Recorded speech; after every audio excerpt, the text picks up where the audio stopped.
read on. Against David. I'm not gonna say King David yet, but towards David. Let's read on. Verse 10.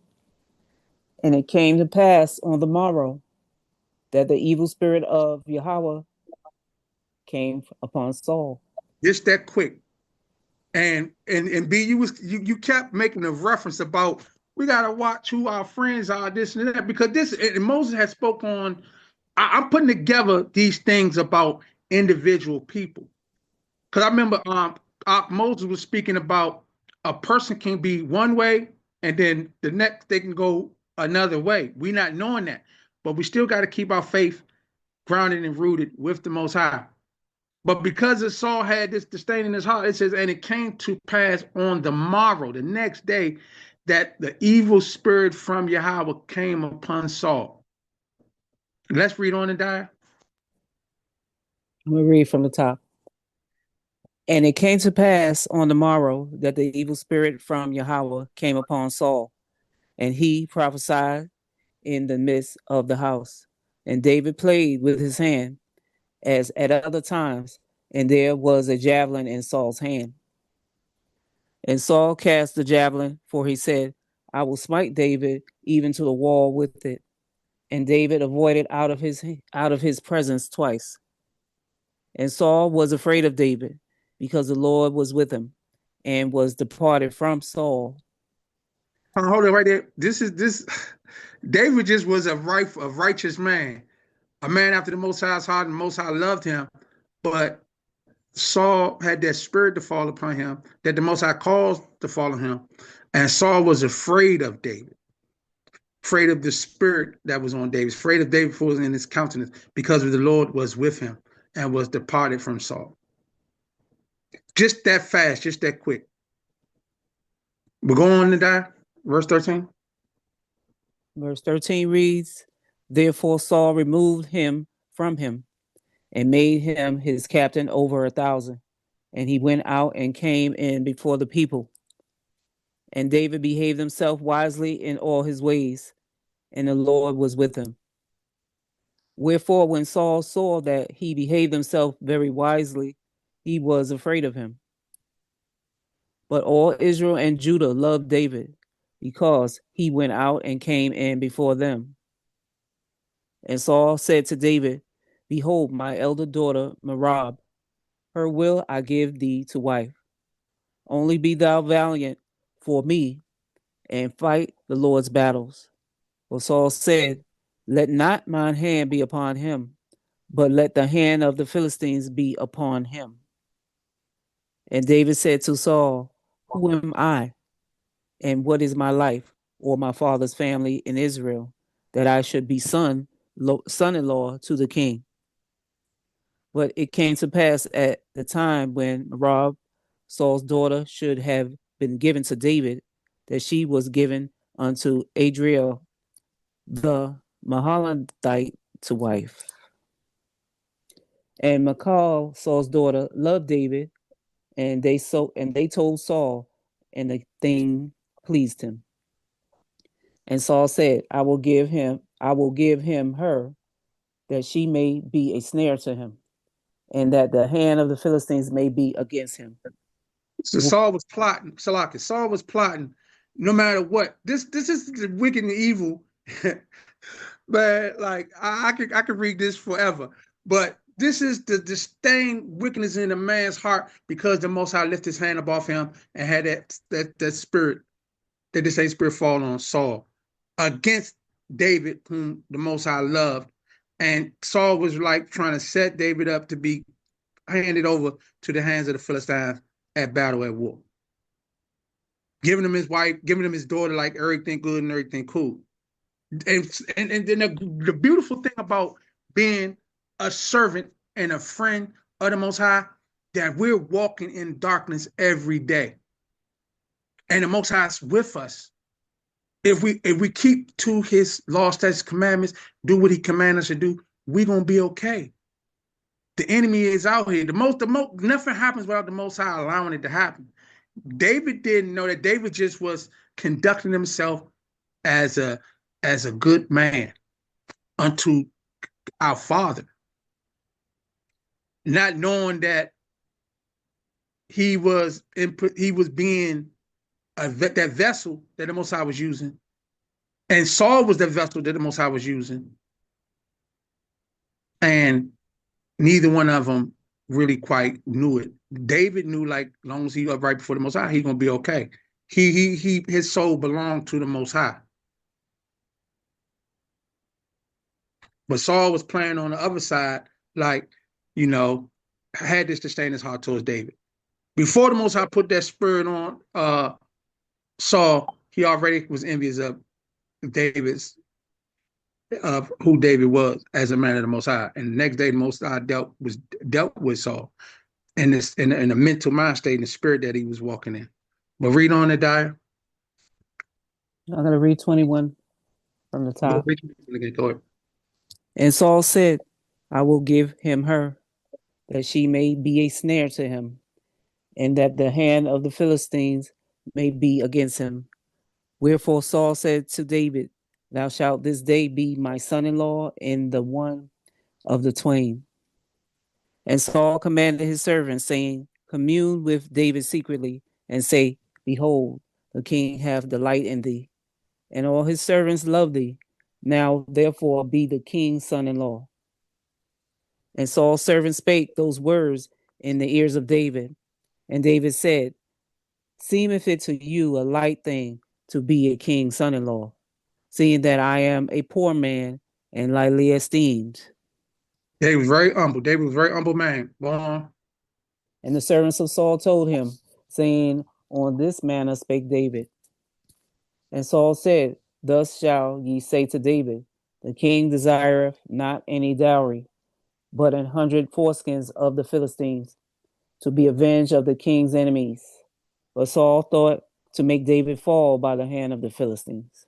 He put him out there. But go on. The Most High with David. Let's go on. And when his servants told David these words, it pleased David well to be the king's son-in-law, and the days were not expired. Wherefore David arose and went, he and his men, and slew of the Philistines 200 men. And David brought their foreskins, and they gave them in full tale to the king, that he might be the king's son-in-law. And Saul gave him Michal, his daughters, to wife. And Saul saw and knew that the Lord was with David, and that Michal, Saul's daughter, loved him. And Saul was yet the more afraid of David, and Saul became David's enemy continually. Then the princes of the Philistines went forth, and it came to pass, after they went forth, that David behaved himself more wisely than all the servants of Saul, so that his name was much set by. But that's something to read on if you haven't ever read it, and read on about the countenance of who David was unto King Saul and the friendship that David and Jonathan had with each other. It's a beautiful story. It's a powerful story. And but I just that as I was doing a little research and pulling up about the friendship of what friendship is, that came up, Samuel. But then reading it, I'm like, wow. But this is why it's important that we as Israel stay grounded and stay rooted, walking upright before the Most High, because the Most High has favor. He does has favor. I believe he has favorites. He has favor. And as long as we're doing the will of the Most High, we're going to be okay. We don't know everything. David was a sheep herder. He didn't know. He just wanted to serve. And he became a great servant by being made to be a king. And King Saul feared David because of his love that David had for the Most High, and the love that the Most High had for David. Saul was like, I'm going to make him my son-in-law, I'm going to give him my daughter, and, really wanting, really having that disdain in his heart towards David. But you have to read on further to really understand the love of the love of the Most High towards us, and the love of what we're supposed to have for each other, and then showing us our enemy right in our face. But I just land right there and plan it. Oh, I hold the mic, mute the mic. Q, man, that was a deep story, man. I remember this Jane a while ago. Actually, it's always good to go back through the stories, man. And, when because they're great lessons for our lives, man. Know things like this, you know. And it was like I've heard people try to say, "Oh, it's all," and that's all. David and Jonathan, it was a gay conversation or some stuff like that. They try to taint the story up, man. But when you really read that and you go through that, man, you understand why they had that love for each other, man. Why they was that deep. You know, like you say, man. I love my brothers, my friends, and stuff like that. And it be male friends. People misconstrue it, but a lot of people don't get it, man. They And a lot of don't, man. time it be women that be doing that because they want to destroy that. Because a lot of time you don't have, like, sisters don't really have that bond unity as they should have it. So when they see brothers that have that with each other, they try to throw dirt on it and like it's something weird or something for men to be that tight knit and close like that.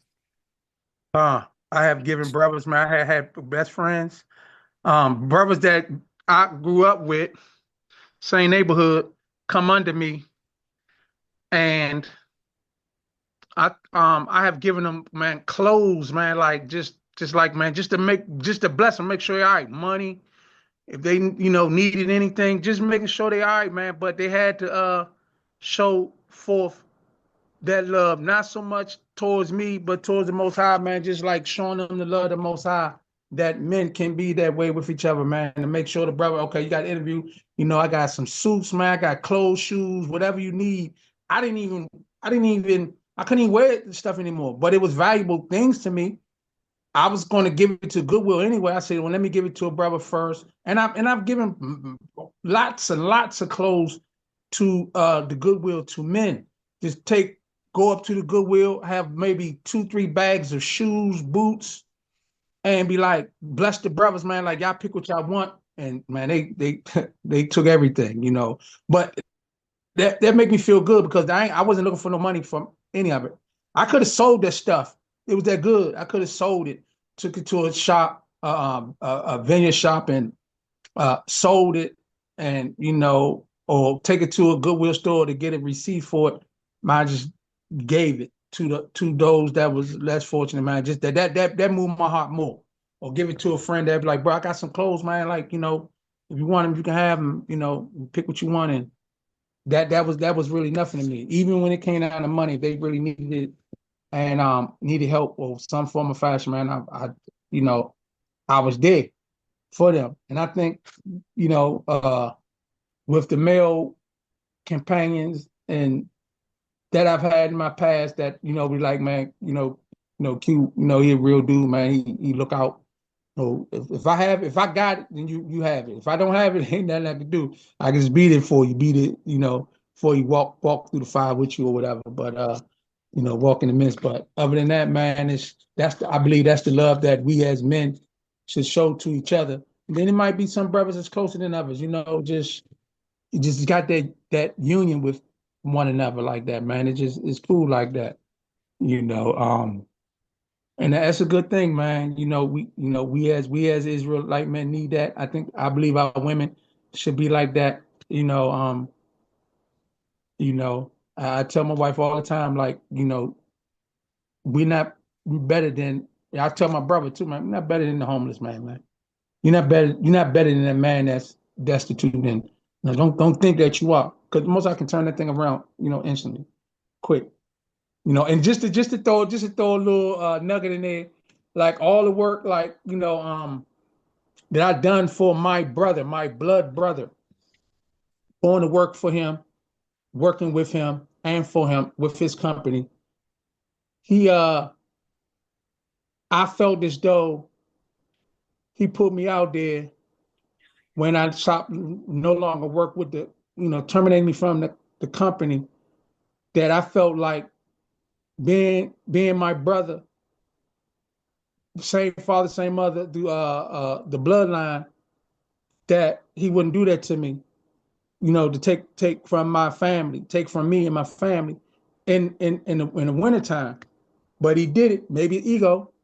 But I let him know, bro, I'm a survivor, man. I'm a survivor without you, with or without you. But I know that him not understanding what a real brother is, it ain't about the flesh and blood, but it's about the spirit that within him, within me, to connect, that another brother would not truly do that to his brother, especially if it wasn't over nothing that caused us to bump heads, to get physical with each other, anything like that. But it was an ego thing. And but coming to pass, what he was doing and the position I took with the company, it became hard on him because he started he was doing work that he did not sign up to do. But if it's your company, you're the CEO. You every position in the company, you got to take on the responsibility. And he was trying to lay a lot of that responsibility on me, and I'm like, bro, I can't lead the company the way you can lead. This is your company. I'm just here to help you. But when I fell off, being terminated from that position, he had to take it on, and he realized that, damn, I'm doing stuff I really didn't want to do because I had my brother to do it, and now no one's here to do that. He got to do it all. But he had some rough experiences with doing it. And with the both of us together, it could have been that problems that came about with the company could have been eradicated easy had we both been on the same page with each other. But that spirit, the Most High must have put that spirit on him to be like, you know what? For us not to walk together like that, because he claimed to be Muslim, and I'm Israel 100, and we just have indifferences. And I don't like arguing about this truth. I like put it out there. It is what it is, and you take it or leave it. I used to go in as a battle axe, going all the way in, but the truth is the truth. You gotta let the word speak for itself. But just some things happened with his company that I'm sure he did not want to happen, but it happened, and it fell on him, and he had to deal with that. Versus if I was there, it would have been like a trickle. It would have been a cause and effect where, okay, I got it, bro. You ain't got to worry about it, and keep on doing your part. But it didn't work out like that. And the Most High does bring separation with people because he brought that separation between Saul and David. Even though David was a real faithful man unto the Most High, working for King Saul, being wise about how he was moving, and being viewed from the people, from Israel, that he was his service under Israel was looking greater than Saul's himself, and Saul became wroth with him, angry with him, man, and was afraid of him, man, because of the Most High. Like whatever was in Saul's heart, man, was pure wicked, man.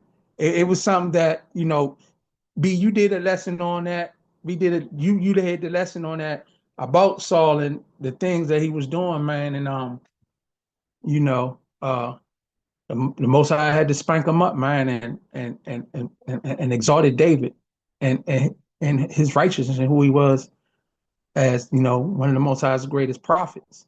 Even though David failed and did some things that wasn't right, but he had to repent and get back right with the Most High. Most High set him back up. He would do that for us.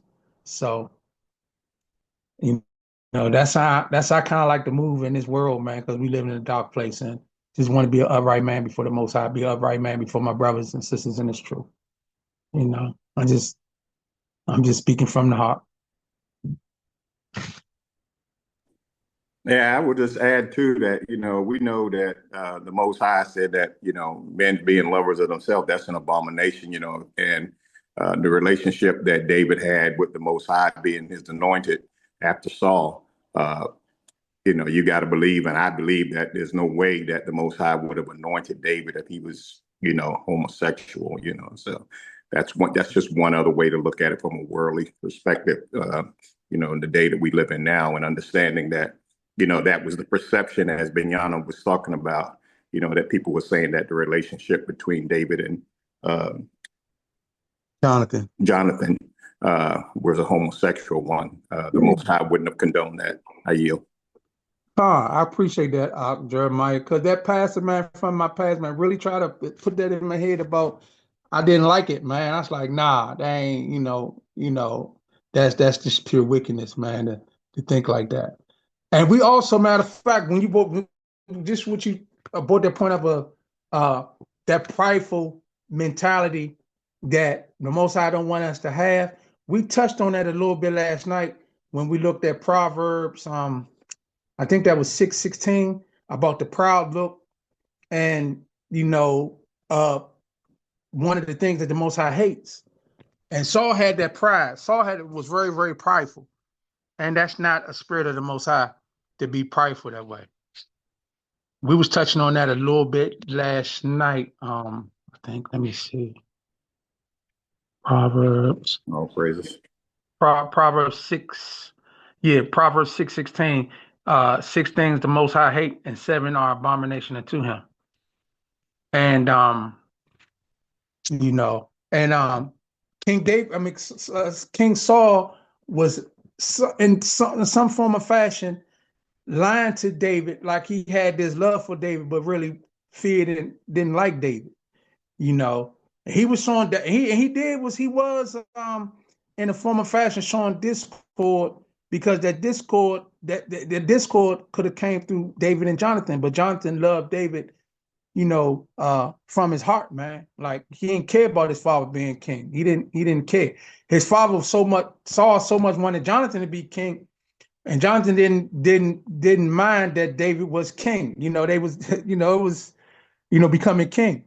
Jonathan didn't even really want the position. His father did. He had a selfish mentality about it, and David was just, as the poor sheep herder, just humble, and the Most High raised him up, man. That's a marvelous story about how the Most High uses us, the vessels.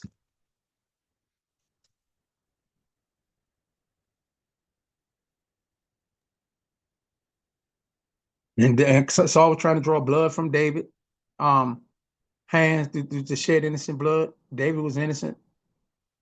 The heart that devises wicked indignations, imaginations that be swift to run in to do mischief. Saul was doing all that, man, like, towards David.